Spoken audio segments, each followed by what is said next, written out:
Telugu capital భక్తి టీవీకి స్వాగతం సుస్వాగతం. నేను శ్రీలక్ష్మి. ఈరోజు మనతో శ్రీ ఆనంద శివకామేశ్వరి ఆశ్రమం పీఠాధిపతి శ్రీ శివకామేశ్వరి ఆనందమయ్య గారు ఉన్నారు. శివకామేశ్వరి గారు నమస్కారం అండి. నమస్కారం శ్రీలక్ష్మి గారు. అందరికీ శ్రీమాత్రే నమః, శ్రీ గురుభ్యో నమః. జగన్మాత వైభవంలో 31 నామాలు చెప్పుకున్నాము. అమ్మవారి యొక్క చేతుల గురించి చెప్పుకున్నాము. ఇక కంఠము రత్నగ్రైవేయ చింతాక లోలముక్త ఫలాన్విత. ఇక భుజాల గురించి చెప్పుకొని కంఠ భాగానికి వచ్చాం. ఆభరణాలంటే మేము మామూలు ఆభరణాలు అనుకుంటున్నాం. మీరు చాలా ఆభరణాలు, అసలైన ఆభరణాల గురించి చెప్పారు. అందుకే మళ్ళీ ఒకసారి చెప్తాను. కేయూరాణి నభూషయంతి పురుషం హారాన చంద్రోజ్వలా న స్నానం న విలేపనం న కుసుమం నాలంకృతా మూర్ధజా వాణ్యేకా సమలంకరోతి పురుషం యా సంస్కృతా ధార్యతే క్షీయంతే ఖలు భూషణాని సతతం వాగ్భూషణం భూషణం. ఇప్పుడు గ్రైవేయం గురించి చెప్తున్నాను కాబట్టి వాక్కు గురించి చెప్పాను. ఎన్ని ఉండనివ్వనండి, నా స్నానం నా విలేపనం నా కుసుమం, ఎన్ని లేపనాలు రానియండి, అసలైన ఆభరణం వాక్కు. 24 గంటలు ఆవిడ గురించి చింతన, 24 గంటలు ఆవిడ ఏది మాట్లాడినా మనసావాచ. ఇప్పుడు మొన్న చెప్పాను మళ్ళీ మీకు, ఆత్మశుద్ధి లేని ఆచారమది ఏల, బాంఢశుద్ధి లేని పాకమేల, చిత్తశుద్ధి లేని శివ పూజలేలరా, విశ్వదాభిరామ విరురవేమ. త్రికరణాల శుద్ధి లేకుండా ఏమి చేసి ఏమి లాభమయ్యా? నిజమే కదా, ఆత్మశుద్ధి ఉండాలిగా. అందుకే ఇది ఎలా ఏర్పడుతుంది? మాట్లాడుతున్నా జపం చేస్తున్నా, జపం చేయడంతో పాటు చింతన కూడా ఉండాలి. చింతన. అందుకే రత్నగ్రైవే చింతాక లోలముక్త ఫలాన్విత. ఆ చింతాకమణి సీతమ్మకు చేయిస్తే చింతాకు పథకము రామచంద్ర. ఎట్లాంటి పథకం చేయించాడు ఇప్పుడు చెప్తాను. ఆభరణాల్లో ఒక్కొక్కటి చెప్పుకుంటున్నాంగా. ఈ ఆభరణం రత్నగ్రైవే చింతాక, రత్నాలకు పొదగబడిన చింతాకమణి చేయించానన్నారు ఆయన. ఇక్కడ కూడా అదే చెప్తున్నారు, రత్నగ్రైవేయ చింతాక లోలముక్త ఫలాన్విత. గ్రీవము అంటే కంఠము. ఈ గ్రీవం నుండి వేళ్లాడుతూ వచ్చిన ఆభరణాలు గ్రైవేయములు. ఇప్పుడు మీ మెడలో ఆ హారం ఏదో ఉంది, అదే గ్రైవేయం. కంఠాన్ని నుంచి వేళ్లాడుతూ ఉన్న వస్తువులన్నిటినీ కూడా గ్రైవేయములు అంటారు. కంఠం నుంచి వేళ్లాడుతున్న వస్తువులు, ఆభరణములన్నిటినీ కూడా గ్రైవేయములు ఉంటారు. మరి మనకున్నట్టు ఇప్పుడు మీ మెడలో ఏదో బంగారు నగ ఉంది, అమ్మకున్నది అదేనా? ఎందుకంటే చరాచర జగన్నాథ చక్రరాజ నికేతన, కదిలే వాటిల్లో కదలని వాటిల్లో కూడా నేనే ఉన్నానన్నప్పుడు బంగారం ఒకటే ఆవిడ ఆభరణమా? కాదే. ఇనుము ఆవిడే, అవును కదా, మట్టి ఆవిడే, పాదరసం ఆవిడే, లోహాలన్నీ అంతే కదా. అందుకే చరము అచరము, కదిలేవి కదలని అన్నీ నేనే అని చెప్పింది కదా. ఇక్కడ ఏంటి మరి అంటే, ఇక్కడ కొన్ని రత్నాలతో కూడినవి, కొన్ని ముత్యాలతో కూడిన ఆభరణాలు ఉన్నాయట. అదే చింతాకం. లోలముక్త, ఇలా ఎన్నో సువర్ణమయమైన కంఠాభరణములు అమ్మవారి మెడలో ప్రకాశిస్తూ ఉన్నాయి. వీటన్నిటినీ అమ్మని ఉపాసకులంటే అమ్మని ధ్యానించేవారు. ఉపవాసము, ఉపాసన, దగ్గరగా ఆసనం వేసి ఎవరైతే కూర్చోబెట్టుకుంటారో వారు వారి దర్శన భాగ్యాన్ని బట్టి మాత్రమే దర్శించగలరు. వారి సాధనను బట్టే అమ్మని దర్శించగలరు. ఎవరు పడితే వారు, ఎక్కడ పడితే ఎక్కడ దర్శించలేరు అమ్మని. ఎలా పడితే అలా ఇంత కావాలండి. ఇప్పుడు దీని విషయంగా నేను ఒకటి చెప్తానండి. చెప్పండి. దేవుళ్ళు కనబడ్డారు మాకు, మేము ప్రశ్నలు చెప్తాం. దేవుడు కనపడడానికి అంత సులువుగా ఉన్నాడా? ఒకటి. రెండవది, నిజంగా నీకు ఆత్మసాక్షాత్కారం అయినప్పుడు, భగవంతుడు కనపడ్డప్పుడు ఈ భౌతిక చింతనలో ఉండవే, ఎక్కడో వెళ్ళిపోయి హాయిగా ఎందుకంటే ఇదంతా మిథ్యని అప్పుడు కదా అర్థమవుతుంది. అవును కదా. కొంతమంది భగవంతుడు నాతో మాట్లాడాడు, నేను చెప్పింది విన్నారు, మాట్లాడతారు. నిజంగా నేను మొన్న చెప్పాను మీకు, భగవంతుడు మాట్లాడినప్పుడు, మనం మాట్లాడినప్పుడు మధ్యలో మాయ అనే పొర ఉంటుంది. ఈ మాయ అనే పొరని కరిగిపోయినప్పుడు నువ్వు ఇక్కడ ఎందుకు ఉంటావు? ఇదంతా మిథ్యం తెలిసిపోయిందిగా. అవును, తెలిసిపోయిందిగా, చాలా యథార్థం. అప్పుడు ఎక్కడ ఉండాలో అక్కడ ఉంటాం. అందుకని హిమాలయాలు ఇవేమి అసలు వద్దు. దేవుడు కనపడతారు, వారు అది చెప్తారు, వారి సాధన నేను ఎవరిని వ్యక్తిగతంగా వివరించట్లా. నిజంగా భగవత్ సాక్షాత్కారం అయినప్పుడు ఆత్మ సాక్షాత్కారం కలుగుతుంది. ఆత్మ సాక్షాత్కారం అయినప్పుడు భగవంతుడు కనిపిస్తాడు. ఇవి రెండూ జరిగినప్పుడు ఇక్కడ కూర్చుని నేను ఎందుకు మాట్లాడతాను? ఈ పాటికి ఎప్పుడో హిమాలయాలు ఎక్కేస్తాను నేను. ఇక్కడ అదే కదా కావాల్సింది. ఏ గ్రైవేములు కావాలి? చింతాకలోలముక్త ఫలాన్విత, వారి వారి యొక్క దర్శన భాగ్యాన్ని బట్టి భావిస్తూ ఉంటారు ఈ ఆభరణాలు, ఉపాసన భాగ్యాన్ని బట్టి. చింతాకము అంటే సువర్ణంతో చేసిన ఒకనొక ఆభరణం. చింతాకు అంటే, చింతాకము అంటే చెప్పాక ఇందాక రామదాస్ గారు కూడా చెప్పారని చెప్పారు, సీతమ్మకు చేయిస్తే చింతాక పథకము రామచంద్ర. ఇక్కడ ఏంటి? బంగారపు చింతాకుల్లా చేసిన హారము. చింతాకులు తెలుసుగా, చిన్న చిన్నగా ఉంటాయి, పచ్చలతో ఏదో ఒక నెక్లెస్ అనుకోండి.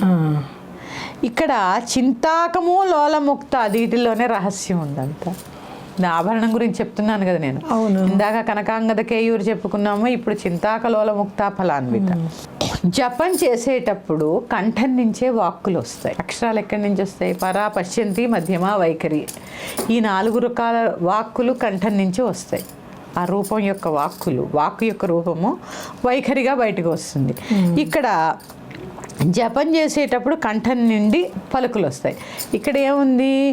రత్నగ్రైవేయ చింతాక. గ్రీవము అంటే కంఠము, గ్రైవేయము అంటే కంఠము నుంచి జాలువారిన ఆభరణములు. కంఠము నుంచి జాలువారి ఆభరణాలు ఏంటి? మంత్రములు, జపము. ఇది కాదండి, ఈ హారాలు కాదు. కంఠము నుంచి వచ్చే ఆభరణాలు ఏంటి? జపం చేసేటప్పుడు కంఠము నుంచి పలుకులు వస్తాయి.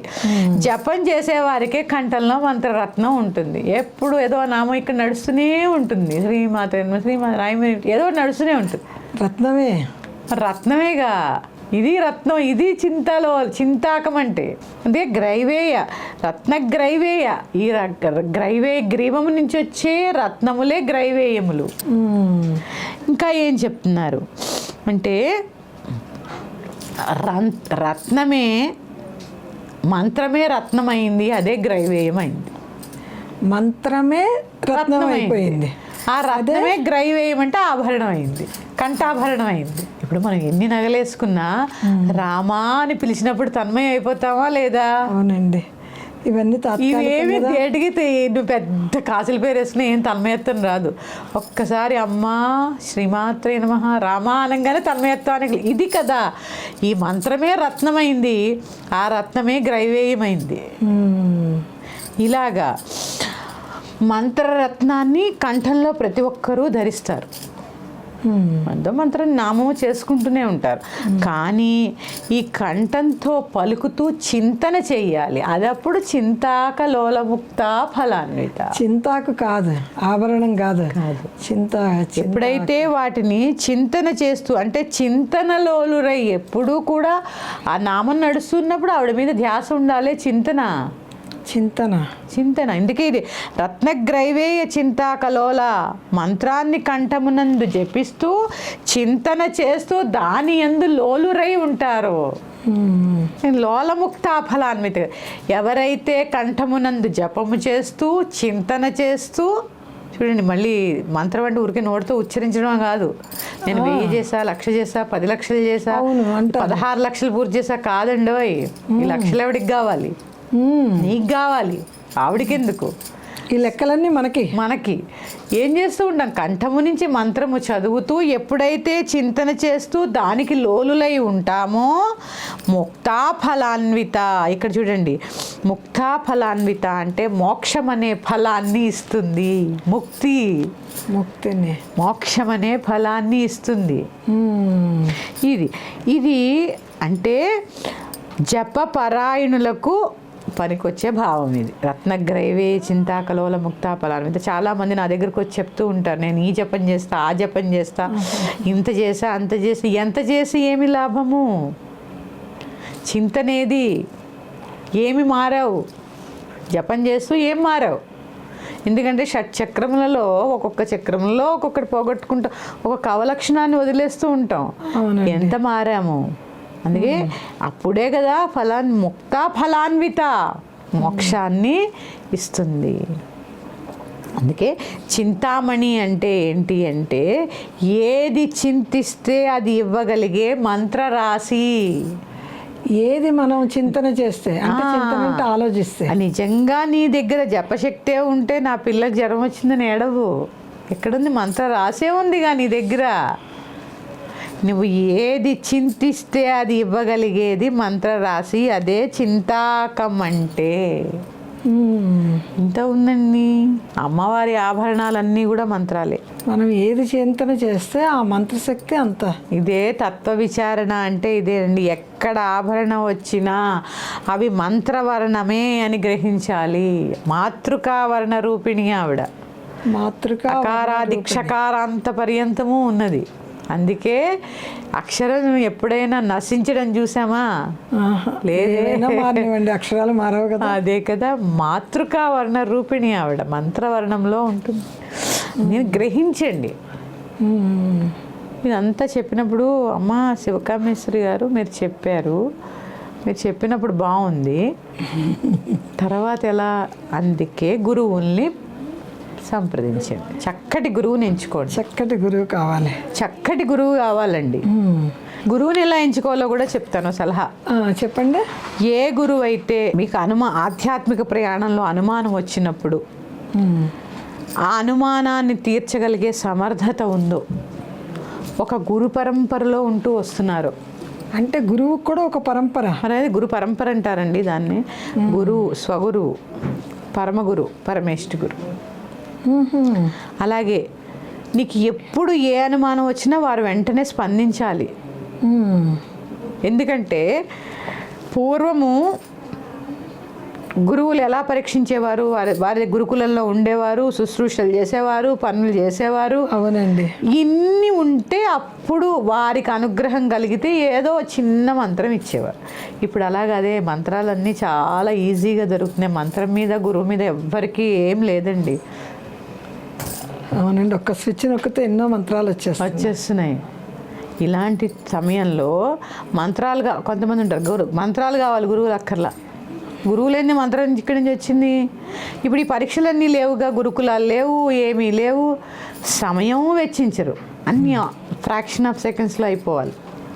గురువు ఎప్పుడూ కూడా ఇలాంటి ప్రయాణంలో ఇప్పుడు ఎంత ప్రమాదకంగా ఉన్నాయి మంత్రాలన్నీ, ఇలా మీరన్నట్టు ఇలా నొక్కగానే తెలుస్తున్నప్పుడు గురువుని ఆశ్రయించి తీసుకున్న మంత్రములు మాత్రమే మీరు సాధన చేయగలరు.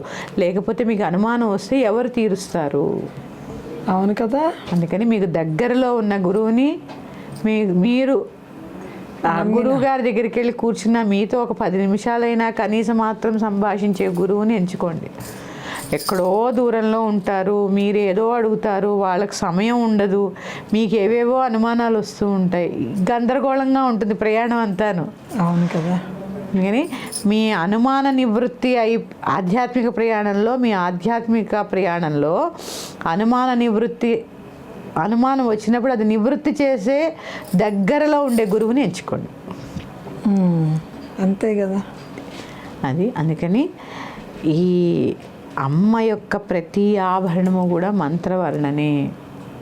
జపం చేస్తున్న వాళ్ళకి ప్రత్యేకంగా చెప్తున్నానమ్మా, మేము జపాలు చేస్తున్నాము, మేము ఇంత చేస్తాము, మేము ఇన్ని గంటలు మెడిటేషన్లో కూర్చుంటాము, నీలో ఏ అవలక్షణము ఒక్కడి కూడా తగ్గనప్పుడు ఇవన్నీ చేసి వృధా వృధా వృధా వృధా 3 సార్లు. ఒకటో ఎంతో ఉంది కోపం, కొద్దిగా అయినా తగ్గాలిగా, ఎంతో ఉంది కామం, కొంచెమైనా తగ్గాలిగా, కోరికలు కోరికలు కోరికలు. సాధన అంటే ఇంతే. నిన్ని వ్యక్తిత్వాన్ని నువ్వు రూపుదిద్దుకోవడమే సాధన. ఇంకొక నామంతో మళ్ళీ కలుద్దాము. శ్రీమాత్రే నమః. స్వస్తి. శ్రీమాత్రే నమః.